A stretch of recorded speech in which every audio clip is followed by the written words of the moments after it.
I'm meteorologist Alex O'Brien. Today on your weather webcast, brought to you by JFerg Pros. We are tracking an active weather day, and actually the next 2 days will be quite active in different ways. Number one, today we still have that extra humidity in the atmosphere. Fog is likely through lunch with a dense fog advisory again in place for the entire region until 1 p.m. Then later on this afternoon, in the early afternoon, we might see a few stray showers here and there, but it's by tonight that we expect the main impacts and the potential for severe storms.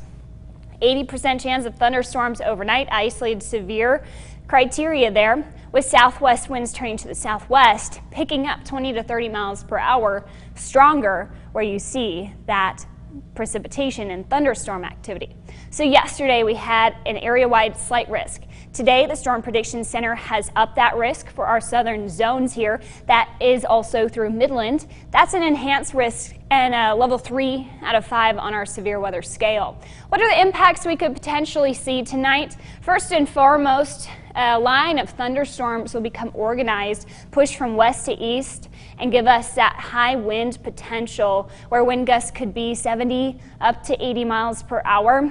Flooding is a threat. Localized heavy rain will cause some flooding on roadways briefly, so keep that in mind as you're out and about traveling overnight especially.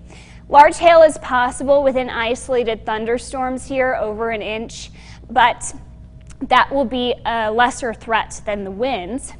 Tornado threat is not 0%. It's more around 5%. Still there. We could see all the ingredients come together for a brief spin up, but is not likely, okay? So looking forward to this evening, we fast forwarded to 6:30 p.m. Any of these isolated storms that develop ahead of the main line, that's where we could see the supercell activity and the hail potential most likely. So we could see that here in the early evening, but it's this main line here that brings the damaging wind potential tonight.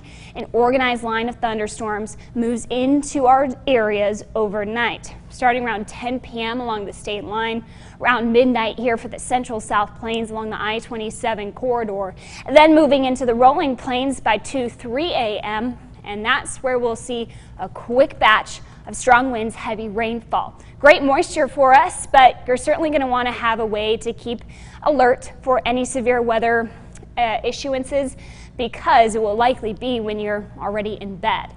By Wednesday, we're not done with this system. We'll be on the dry side of things as the winds increase. This area of low pressure here at the surface, just off the lee side of the Rocky Mountains, will intensify the winds across this yellow zone high wind watch. Blizzard warnings in effect for portions of Colorado and Nebraska, and winter storm conditions in the northern colder half of this system. Far-reaching with our impacts here today and tomorrow.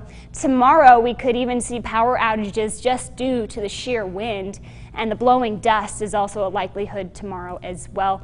We could see that upgraded to a high wind warning. We'll keep you advised if that does happen, but it's tonight that you'll want to watch for strong thunderstorm activity. Now, this spring break is not a total wash. We'll have nicer conditions as soon as Thursday. Much calmer with 50s and 60s through St. Patrick's Day weekend.